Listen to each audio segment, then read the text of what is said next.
touch any of that gear. Locked onto a Steno pipe. Stopping the Hampshire woodchip mill, which is the largest woodchip mill in the Southern Hemisphere.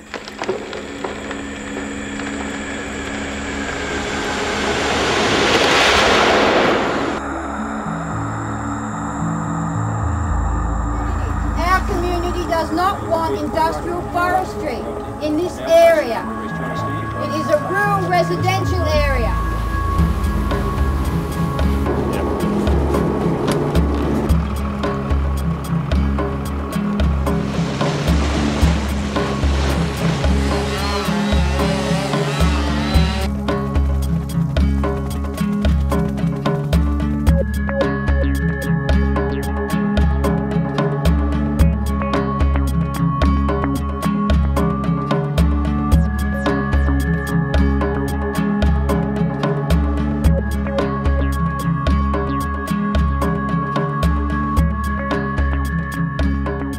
Human rights in this society, in this country, are under threat in a variety of ways, and one of the fundamental human rights is freedom of speech. It's fundamental because if you can't speak freely, you can't change governments. If you can't speak freely, you can't change government policies. If you can't speak freely, you do not have a real democracy.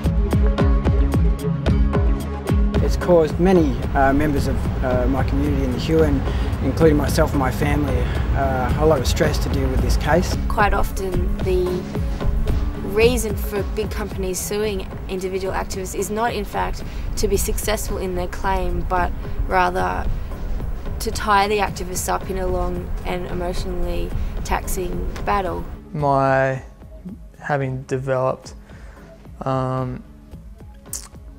bowel cancer, I think, one of the major factors, I believe, in contributing to that was stress, and it's just, I would say it's the stress of 4 years of fighting what seems to be, in anyone's view, probably an unwinnable fight, and which it is, and that it's all about. This is all about the small person trying to stand up against what is $1 billion industry.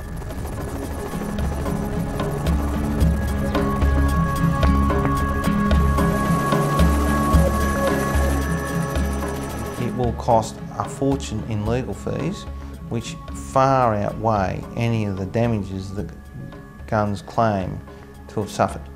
So it's a classic abuse of the legal system.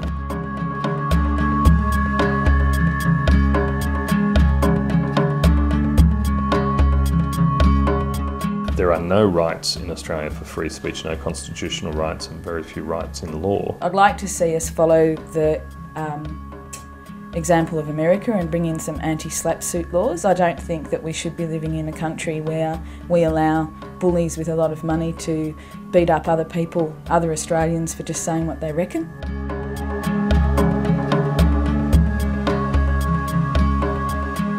They hope to shut us up, they haven't, so take us out of the equation and keep attacking the people who are most vulnerable and least able to defend themselves. As I said, it's a very cowardly process that's underway here. For us, it's still an unknown situation. We don't know people who have been sued before. We don't know how much money it's going to cost us. You know, what does it mean for us as a young family if we do have to go bankrupt?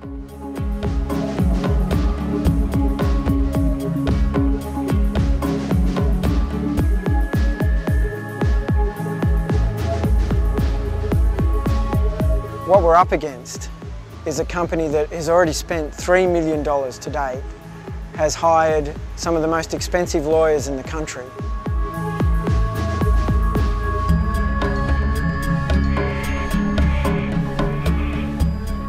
Lucaston is a beautiful place, and it is a beautiful place because the community stood up against Gunns and stood up against the bullying, the thuggery, and we won. The chainsaws, the bulldozers, the log trucks are no longer in our valley. And the irony is that even though we won, the community still faces this threat of the lawsuit.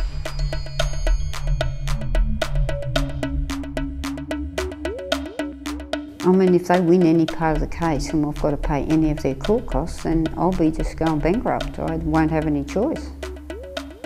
Whatever happens legally, I feel like we've won in the public arena, that Gunns have been painted consistently as being corporate bullies that have just gone too far, that they've targeted too many people who've done nothing but participate in our society.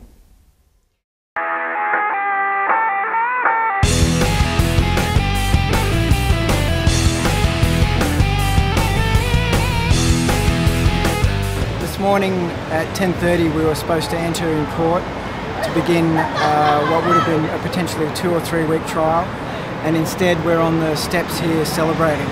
It started for me 10 years ago with John Gay screaming down the phone at me that he was going to sue me if I didn't shut my mouth. Well, I didn't shut it and he sued me, but I won. And you know the old adage, you scratch a bully and you find a coward. The bully that sued the Gunns20 ended up retreating with nothing out of the litigation, having paid $500,000 to the defendants in total, and having spent probably maybe $500,000 on costs because of the disastrous statements of claim, and probably another $3 or $4 million to their own lawyers. Is this a success for them? I don't think so. What it is a success for the right to protest